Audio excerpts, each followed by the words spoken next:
All right, so we're talking about continuous differentiability. In particular, our goal is to explain when and how you can construct the differential from partial derivatives. And this problem of continuous differentiability, it's something we need in order to avoid certain pathologies. Here's a pretty pathological example right here. F of x, x over 2 times x squared, sine of 1 over x for x not equal to 0, and then f of 0 is 0. Well, you can show that the derivative is in fact 1/2 by looking at left and right quotients and left and right limits and doing some analysis. So in fact the function is differentiable at 0, all right? But its derivative is this. And if you look at the graph of this monstrosity, you get this green graph. As you can see, if you want to find intervals on which the function is increasing or decreasing, you can do it as small as you like. I mean, the function's both increasing and decreasing in some sense near 0. So, you know, your traditional ideas of the tangent line well approximating the function, they don't quite work here. So it's troublesome, you know? So this is a cautionary tale. And we could build similar functions for functions of several variables. This problem of having a function which is differentiable at 0, but without a continuous derivative, that's the trouble. Now, notice that I'm not saying that the function is discontinuous at 0. I'm saying that the derivative of the function is discontinuous at 0. All right? We did prove in Calculus 1 that differentiability of the function implies continuity of the function, but differentiability of the continuity of the derivative is another matter. So, here's another cautionary tale. So we're basically building a laundry list of examples to show what can go wrong with trying to build up the tangent plane from partial derivatives. So the point of my first example was basically that even though there's a derivative at 0, the tangent line is not entirely a faithful representation of the graph in some sense. But anyway, this one here, x squared y divided by x squared plus y squared, and then at 0, f of 0 is 0 is 0. Well, in this case, both of the partial derivatives exist along the whole coordinate axes. They're this and that, respective. But certainly the tangent plane does not exist at the origin. And you can see that, sort of see that, in my picture here. So the partial derivatives are 0 because you have these sort of flat lines in the graph, like that, right? But if you were to include all possible tangent vectors approaching that point, you'd have ones that point below the plane and like that. And I mean, it's not hard to see that the span of all tangent vectors would give you three-dimensional space again. So there's not a well-defined tangent plane at the origin, despite the fact both the partial derivatives exist at the origin. However, the partial derivatives are in fact discontinuous at the origin, and that's a departure from what we would soon call continuous differentiability. Here's another cautionary tale. Another cautionary tale. You might be tempted to suppose if the functions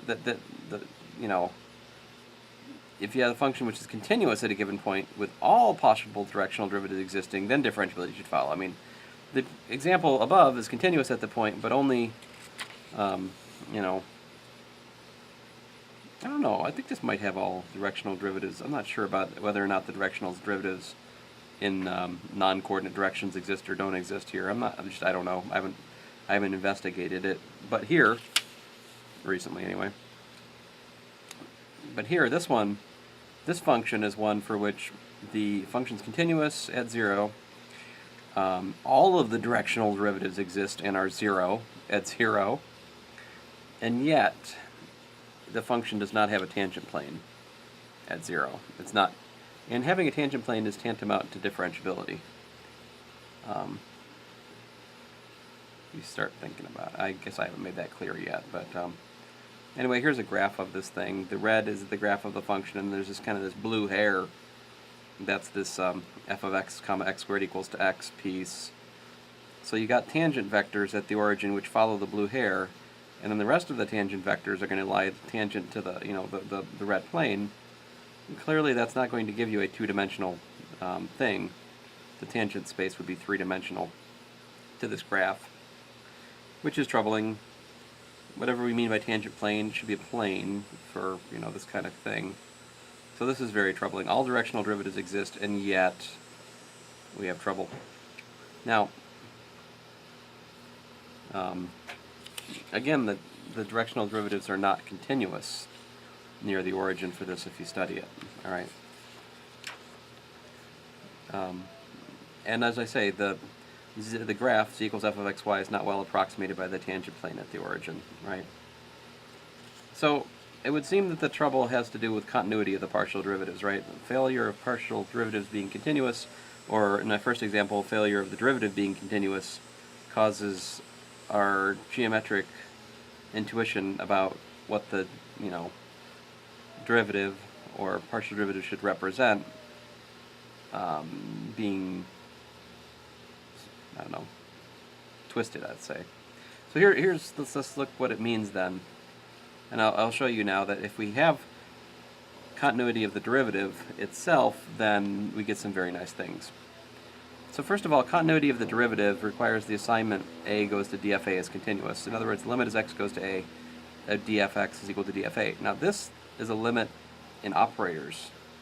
All right, I think I didn't time wisely the class, so I didn't actually talk about the norm of operators, but I'll use it below here under the naive assumption that you read the other chapter of the notes. Sorry.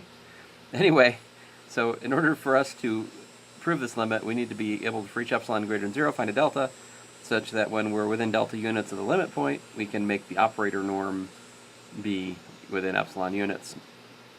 All right. So here's the definition of the operator norm. It's the supremum of the norm of the norms of the outputs of the difference in these differentials take on U, where U is from the unit ball, rather unit, I don't know, is it the unit ball or is it I guess it's the unit sphere in the norm linear space we're thinking of. But then we can just as well write, the definition of difference maps, it's that minus that.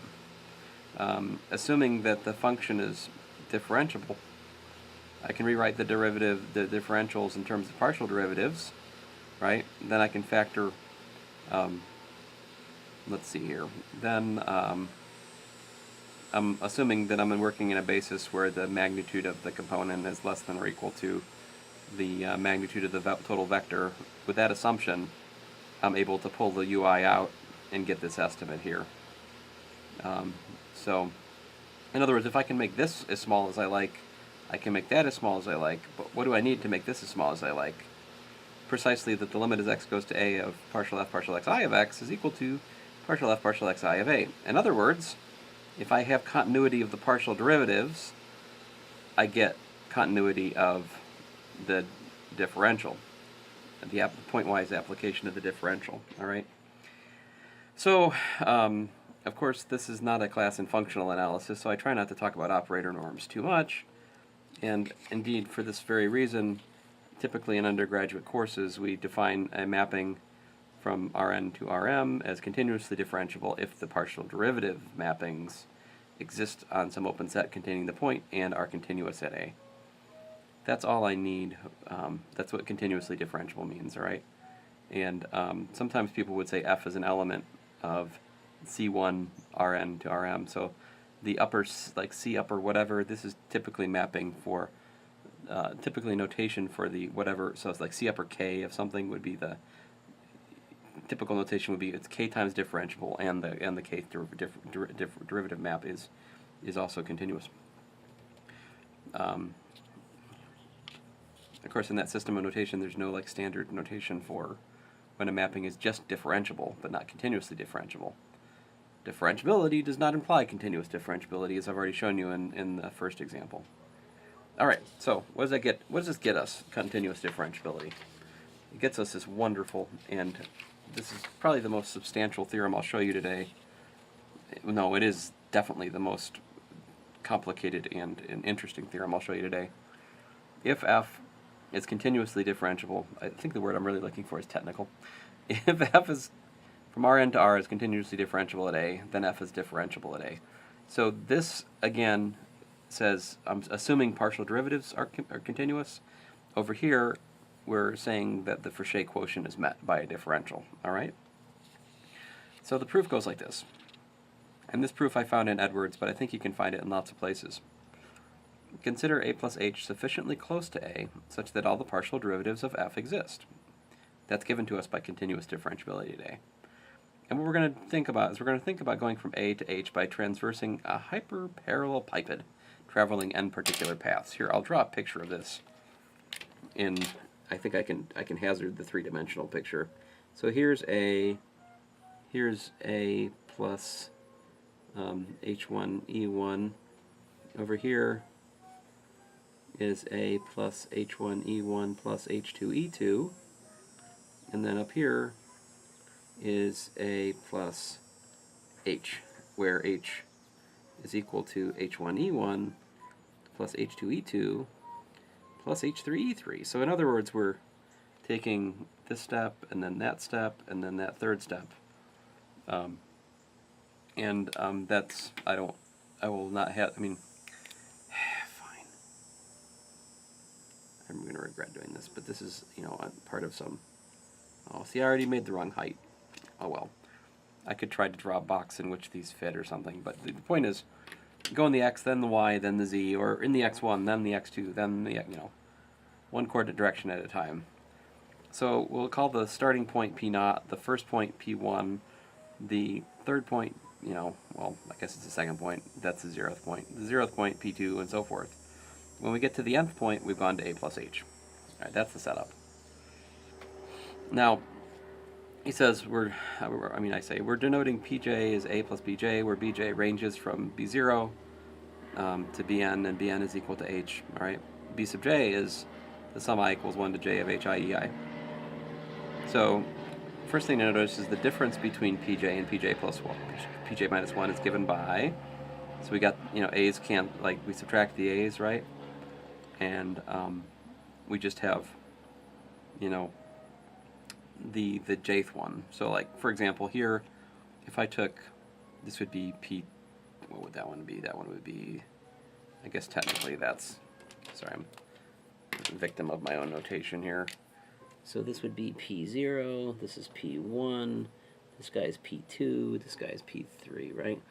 So if we take, for example, p3 in mind, p3 minus p2, it's fairly easy, so the h1, h2, h1e1, h2e2 piece is going to cancel, and you're just left with h3e3. So this is just saying, hey, that happens in general with this setup, right? We can't rely on a picture for Rn, we have to rely on algebra. Now, so there's that difference is that. And then there's this really sneaky identity. If I look at f of a plus h minus f of a, so a plus h is pn, and a, of course, is p0, and then I just add 0, right, to get the significance, the successive differences along each, right? So pn minus pn, these two, that concerns the the last step in the journey.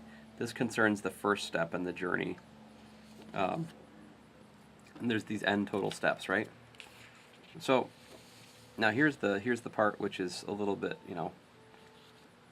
maybe you need to think a bit about Calculus 1 if you haven't lately. If we consider the difference, pj and pj minus 1, you see only the jth component of the argument of f changes, right? So we're fixing everything except for the jth component going from here to here, right? Again, going back to my picture, along this just x changes, along that just y changes, along this just z changes. And that, you sort through the notation here, and the same is true for the jth one. Along the jth step, only the jth coordinate changes. All right? And so, since the jth partial derivative exists on the interval for hj, considered by construction, we can apply the mean value theorem to locate cj such that this is true. All right? And this Cj, I think with my construction, we would have, I want to say Cj, I think we have 0 less than or equal to Cj, less than or equal to, I think Hj is the deal here. All right. So it's got to, I mean, like, going back to my picture again, this is H2 over, so like the y component, words, this is 0 all the way over to H2 in the y, whatever. All right, getting back to the story here.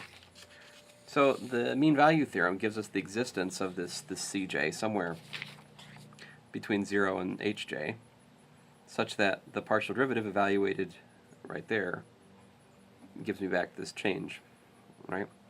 Therefore, using the mean value theorem for each such interval, we obtain, we select these C's, C1 through Cn, and we'll get that f of a plus h. Now, what I'm going back up to this identity here, right? So that's the Cn1, the Cn minus 1, the C1, 1, and we get the sum j equals 1 to n of hj partial jf of, using the mean value theorem on each step. So it seems reasonable to suppose that the Frechet derivative we should expect would be this, all right? I mean, or look at examples we've already done going in the other direction, that's a good guess. And so then this formula for the Frechet differential is linear in h. That's almost manifest from the formula. I'll leave it as an exercise to you guys to show that. But it is, it's linear in h, so it remains just to show that the proper limiting behavior is met for this Frechet, this is the alleged Frechet differential.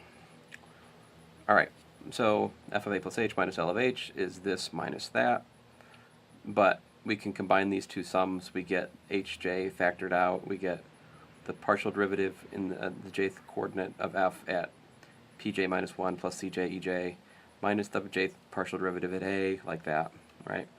Now I call this thing g sub j of h, give it a name, because that gets old to say.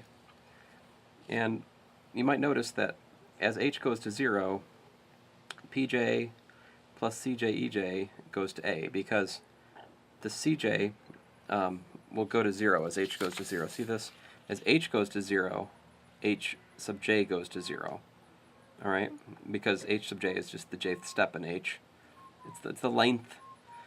It's the length of the magnitude of hj would be the length in the jth coordinate direction of h. Okay, it's the length of the shadow of h onto the jth coordinate direction. The magnitude of that anyway. But as h goes to 0, this certainly goes to 0. So cj goes to 0, right? And what happens? Well, cj going to 0 means that this expression is just going to p sub j minus 1, but what's p sub j minus 1 go to as h goes to 0? Well, pj minus 1 goes back to a as h goes to 0, right? This whole picture shrinks back down to a point as h goes to 0. So it all shrinks back down to a as h goes to 0. So my point being, this whole mess limits to a as h goes to 0. And so g sub i of h, this becomes partial derivative of a, that becomes partial derivative of a. So by this g sub I limits to 0 by continuity of partial derivatives at a. But then we can consider the Frechet quotient, like here, which we just worked out is that, right? And so it's actually going to be the limit as h goes to 0 of h sub j divided by norm h, g sub j of h. We know that this thing is going to 0. Almost done. But, let's see here, try to get it all together. Notice though that, of course, the magnitude of h, the jth component, is less than the norm of h, which means that this thing is bounded, right? It's less than 1. So we've got something bounded times something else which is going to 0. And so by the squeeze theorem, since this goes to 0, it forces that to go to 0, which hence gives us that the Frechet quotient desired goes to 0, which is to say that the L, which I built from partial derivatives, is in fact the differential. And that goes to show you that continuous differentiability at a point implies differentiability at a point for a function. Now, so far this argument was for a real valued function. Of course, we would like to have this result for maps, functions which are vector valued. That's an easy consequence, though, of this, the vector limit theorem. See, if f is continuously differentiable at a, then f is differentiable. Now here, the previous theorem I just proved had m equal to 1, all right? If you got it for m equals to 1, it's easy to extrapolate up for higher m. So f is continuously differentiable. It's not hard to see then, that means that it has partial derivatives which are continuous, but that means that the partial derivatives of the component functions are continuous, which means that fj is continuously differentiable for each j at a. And so by the previous theorem, the one that was complicated, we just worked out, we have that the jth component function is differentiable at a, and so that gives us that this limit is 0, but we have that for each component function, which tells us that the whole function has a Frechet limit, which is 0. And of course, as usual, the differential of f is the vector of the differentials of the component functions. And I could give a more verbose theorem here, which also tells you that this differential is built from the partial derivatives, as we explored in the previous section. That, of course, is still true. That brings me to my next section, which is probably something you won't find in a lot of advanced calculus books. This is actually, I think, perhaps a contribution of my own to the topic of advanced calculus, and it's nothing really that sophisticated. Basically, this product rule I'm about to show you combines all product rules that you've seen into one grand glorious product rule. I'm going to take a breath and start again, if you don't mind, though. Thanks.